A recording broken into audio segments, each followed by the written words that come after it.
Hello, this is Clarence Moye with Awards Daily here with Under the Banner of Heaven's co-star Sam Worthington. Sam, it's a pleasure to meet you. Thanks for having us, Clarence. No worries. I just to get out of the way, I will not ask you any questions about Avatar, although I am very excited to see it later on this year. Fair enough.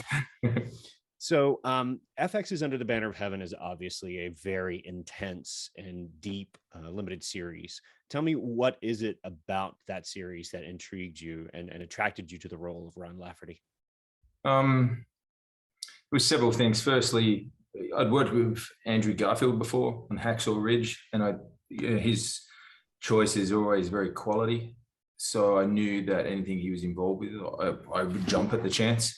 And then when I talked to Lance and about the role and what he was doing with it, he assured me that he was going to handle it with delicacy. It wasn't going to be an exploitative piece in the sense of, obviously this is about the murder of a young girl and a baby. And with a lot of true crime, that would be the main focus. But he assured me that, like the book, it was an examination of faith. It was an examination of choices made and the kind of the way that belief can be manipulated and used for people's gains in horrible ways in this instance. And so, I felt safe with Lance, and I felt that was something that I wanted to be involved with, and I felt that I could bring something to that story.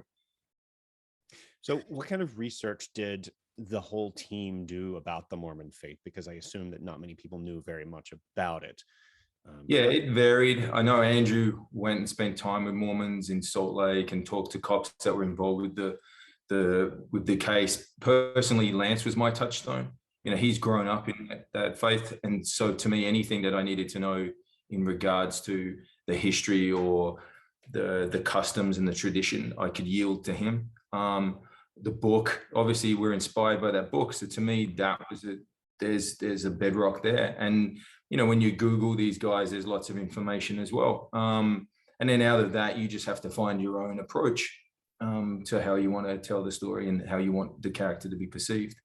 Yeah. You talked a little bit earlier about the fact that this is heavily dealing with matters of faith and fundamentalism and extremism. How does that conversation about faith resonate with you personally?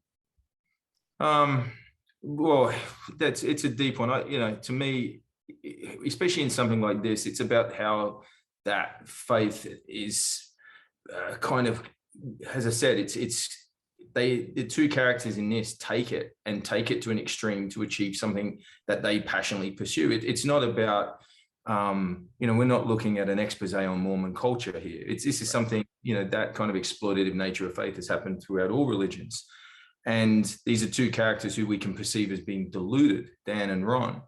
But you can't play deluded. You can only play a passionate pursuit of something. So this to me was about taking away a man's faith with my character, and then taking away his family, his love, and everything that he believes in. And then seeing how he could use that belief and that faith to try and regain a stability and acceptance, except how we perceive it from the outside is a very it's a corrupted version of that and a corrupted view. And that to me was very interesting, of how people can do that, because as I said, that's happened across, hundreds of years of religion. And that to me, that kind of corruption of fundamentalism is exactly what the story is trying to tell. It just happens to be set in the Mormon world. Right. When you look at the character of Ron Lafferty, clearly there's a lot there that's in the in the screenplay. There's the book that you have referenced that you used as a supporting guide.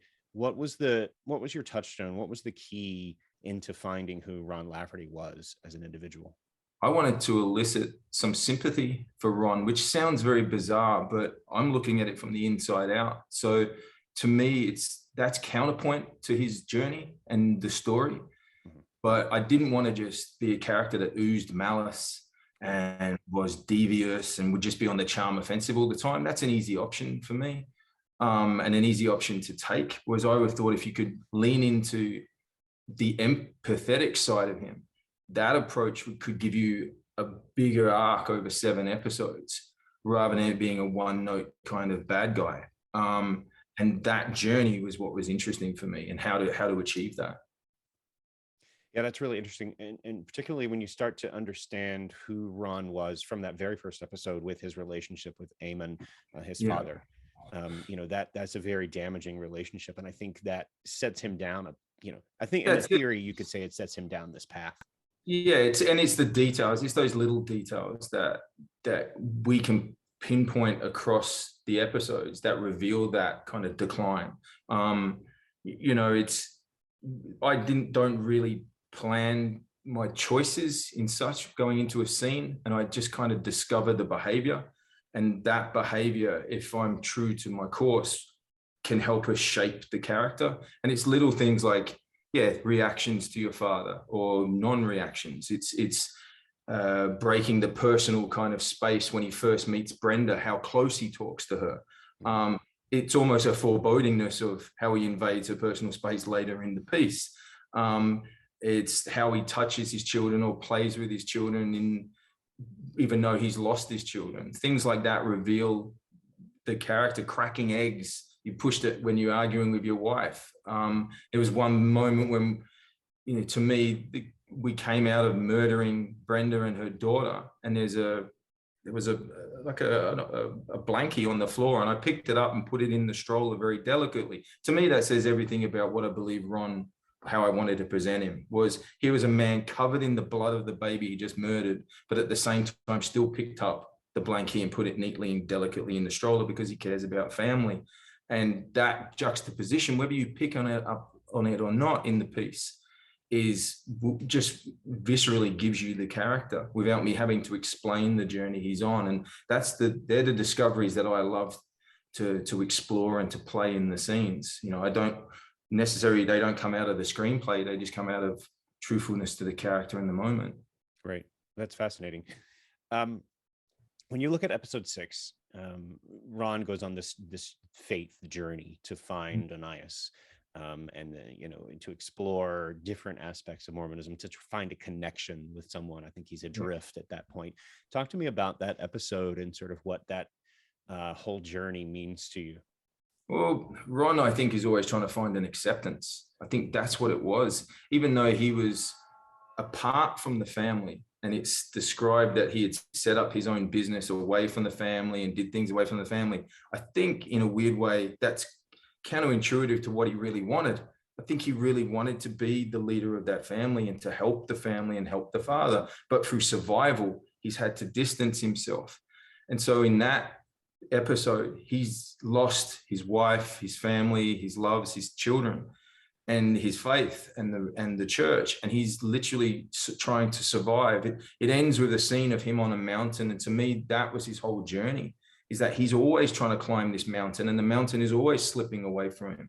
And I just used the fact that I knew it was going to be set on a mountain to give me the basis for the whole episode. The whole episode is about him trying to find stability and trying to find acceptance. So he would undertake drinking wine. He would undertake kissing a man. He would undertake whatever he would have to do, and what situation he has to put himself into to try to find that acceptance. And unfortunately, it kind of keeps eluding him. And he keeps scrambling up this mountain edge until it gets to the point where it's a man is saying, "You are the one." I still don't believe at that point he believes it, but he's trying to find that solid ground the whole way. So, and when you lean into that, then truthful nature and behavior and emotion of the character is just going to pop out of you, especially if you're in a trusting environment like the director gave us. So this question is completely hypothetical, but obviously the relationship between Ron and Diana has deteriorated so dramatically that she is terrified of him. She flees town. She goes into hiding, takes the kids. Given what you know about Ron, what you have developed about Ron within the confines of this limited series, if he had found her, if he had not been caught, do you think he actually would have gone through and killed her the same way that he had killed Brenda? I think he would have killed her because that was the ultimate love.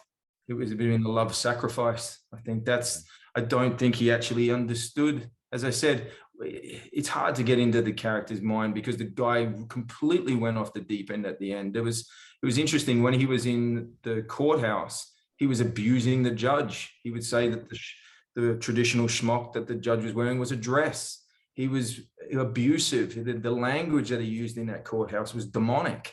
And to me, it was like, well, that's where he ended up. Now, we don't show that in the series, but I could use that to balance my way back. And if he'd found his wife and she didn't want to come back to him, then he would have her in the afterlife. I think that totally is the direction that I believe I could lean into and where he would take it, because of understanding where that man actually ended up. Now, to us, it's potentially clearly insane, but as an actor, when you're in the inside of it, it makes perfect sense. Right. And it has to, that it's that passionate pursuit that you have to really believe in. And that's what makes it scary, I think. It's the scene when we did the scene with the kids, the young kid with the cowboy outfit was completely and utterly scared of me.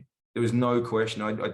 I'd yelled at him a few times in other scenes, and I'd manufactured it in a way where I wanted him to have a bit of trepidation. Now, granted, afterwards at the end, I gave him a big hug and a kiss, and I'm not that kind of guy. But to get him to cower behind that plant pot and not be jokey, it gave me just enough that every touch I gave, he would automatically flinch. And that's, imagine then what would happen in another situation. It was an interesting dynamic, because I'm not a scary person and I'm not that kind of demonic, but when you're playing it, you're trying to be fun. It's just, you've got to get that perception from every other actor. So, yeah. When you are filming the sequence that you've talked about with Brenda and with Dan in the series finale, where Brenda's murder is depicted, tell me about getting into that moment. Tell me about walking through that. Tell me about the intensity, getting through the intensity of that sequence. It goes back to what I said at the very beginning, that Lance assured me that we weren't going to be exploitative. Mm-hmm. That's, and we're at that one section where you don't really need to see every detail. It's the first episode is so great because of the way Andrew portrays the visceral reaction to it, and nothing, to be honest, could top that. No. And you want to be mindful that this really did happen, but when we're doing it, so the actors involved and the director there are very mindful of that. Look, when you're working with someone like Daisy, to her credit, she can tap into that fear, and so we don't actually have to do anything that scary or do anything that dramatically bad for her to elicit a response, because she could tap into that kind of fear for her life. And we just then react off that, and vice versa. And when you're working with actors of that caliber, that's how that you go into those scenes. You have to trust each other that we get it's all make believe. We get the gravity of what we're doing. And at the same time, we can protect and trust each other to show it truthfully. Going back to some of the earlier scenes, obviously family is key, is critically important to the Laffertys. I mean, it's just this massive community of their family themselves. Yeah. What kind of bonding time or rehearsal time did you guys engage in to make that look so convincing? Look, I think actors are like traveling gypsies anyway. I think you actually have that on a film set. It's an innate thing. All these people come from different walks of life and different cultures and are thrust into this weird circus for several months. So it's not something that you actually, I don't believe, have to manufacture. It's automatically crazy enough to kind of just to believe in it and believe that these guys are your brothers, because in a weird way, they are your brothers in arms in the production. And I think once something is cast right, natural clicks happen. I had a natural protective instinct towards Billy's character.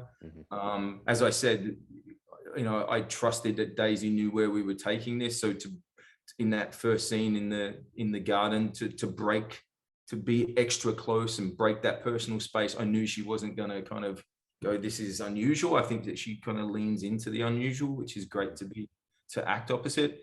And with Wyatt, we never actually talked about that relationship. I trusted that he was on his journey. He trusted that I was committed to mine. And then when we finally met each other and we were wigged and bearded up, fireworks could fly, because you'd spent that much time, with your own character. And so I think it's something that can organically happen because of the nature of the business. Yeah.